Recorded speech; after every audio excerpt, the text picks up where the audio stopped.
For more stories like this, hit the like button and subscribe so we can create more videos like this.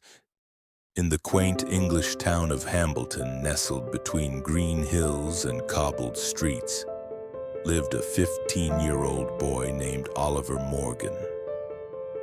While his friends played football or video games, Oliver had a different obsession: music. More specifically, the piano. He didn't come from a wealthy family. His father was a mail carrier. His mother worked part-time at the local bakery, but there, in the corner of their small living room, stood an old, second-hand, upright piano, slightly out of tune but full of magic. Oliver had no formal teacher. He learned by watching YouTube videos and copying melodies by ear. He would play for hours, lost in a world of sound. His dream, to one day perform on a grand stage, not for fame or money, but to move people the way music moved him. At 16, Oliver applied to the prestigious Royal School of Music in London. When he walked into the grand hall, surrounded by students in crisp suits and perfect posture, he felt small. When it was his turn, he sat at the grand piano, and his hands froze. He forgot the opening notes. His fingers trembled. The melody fell apart. When he finished, the room was silent, not in awe, but in disappointment. A judge looked up and said coldly, "You're not ready. Come back when you've had proper training." Oliver returned home shattered. He didn't touch the piano for weeks. He questioned everything. Maybe I'm just not good enough, maybe everyone was right. But one evening, while walking past a pub, he heard someone playing piano inside. The tune was familiar, something he used to play.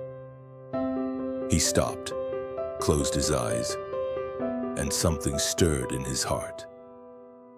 The next morning, he sat back at his piano and began to play again. Not for judges, not for approval, just for the love of it. He started waking up at 5 a.m. every day before school to practice. He downloaded sheet music, studied theory, and sent emails to local musicians asking for advice. Most ignored him, some replied.